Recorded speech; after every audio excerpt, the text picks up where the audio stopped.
आज देश के लोकतंत्र के लिए बहुत ही दुर्भाग्यपूर्ण दिन है। लोकतंत्र की हत्या का दिन बन गया आज का दिन। चुनाव आयोग की एक हरकत की वजह से आज का दिन लोकतंत्र की हत्या का दिन बन गया।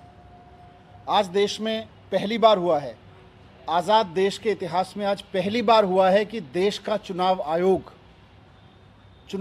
वो संस्था जिसके कंधों पर संविधान ने, बाबा साहब अंबेडकर ने जिम्मेदारी डाली है कि वो समय पे चुनाव कराएंगे, निष्पक्ष तरीके से चुनाव कराएंगे, वो चुनाव आयोग आज केंद्र में बैठी हुई भारतीय जनता पार्टी से डर गया और उसने एक पूर्व घोषित प्रेस कॉन्फ्रेंस के बावजूद चुनाव की तारीख ऐलान करने से मना कर दिया। भारतीय जनता पार्टी के इशारे पर, भारतीय जनता पार्टी के दबाव में आज चुनाव आयोग ने देश में चुनाव कराने से मना कर दिया है। ये किसी भी लोकतंत्र के लिए, सत्ता में बैठी हुई पार्टी के दबाव में अगर चुनाव आयोग चुनाव करवाने से मना कर दे तो फिर लोकतंत्र बचेगा क्या और संविधान बचेगा क्या।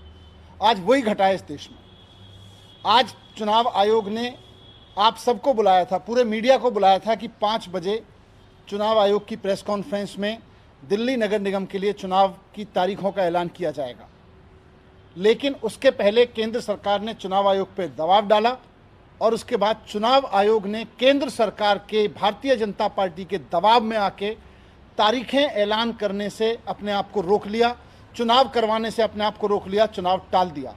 ये बहुत खतरनाक है। अगर देश का चुनाव आयोग राज्य सरकारों के सामने, केंद्र सरकारों के सामने इस तरह से झुकने लगेगा, इस तरह से घुटने टेक देगा, तो फिर चुनाव कब बचेगा क्या? चुनाव का मतलब क्या बच गया? लोकतंत्र का मतलब क्या बच गया? दिल्ली नगर निगम के चुनावों को टालना बड़ा दुर्भाग्यपूर्ण है। सत्ता का दुरुपयोग करके दिल्ली नगर निगम के जो चुनाव 2022 अप्रैल में होने थे उनको आज टाला गया है। ये दर्शाता है कि केंद्र में शासित भाजपा और दिल्ली में शासित आम आदमी पार्टी अपनी हार से घबराई हुई है। यदि ऐसा नहीं होता तो समय पे चुनाव कराए जाने चाहिए थे, जो कि आज अनाउंसमेंट होनी थी। इलेक्शन आयोग की तरफ से जो बयान जारी हुआ है, 4:30 बजे उन्हें पत्र मिलता है और उनको ये चुनाव टालने पड़ते हैं। ये दर्शाता है कि किस तरह से राय मुशारी के साथ दोनों ही सत्ताधारी लोगों ने इस चुनाव को टाला है। लेकिन लोकतांत्रिक प्रक्रिया में चुनावों को समय कराना आवश्यक होता है। इलेक्शन आयोग को ये सुनिश्चित करना था कि इलेक्शन समय पे हो। पहले से ही विलंब चल रहा था और ये अंदेशा था जिस तरह से तारीखों को टाला जा रहा था।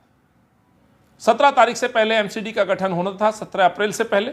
ऐसा नहीं हुआ और अब चुनाव को टाला गया है। कहीं ना कहीं जवाबदेही थी जो भाजपा की, 15 साल में एमसीडी को बर्बाद कर दिया, कंगाल कर दिया, वहीं पे जवाबदेही थी अरविंद केजरीवाल की भी, जिनके पार्षद रंगे हाथों रिश्वत लेते हुए पकड़े जाते, वो भी उप मुख्यमंत्री के क्षेत्र से।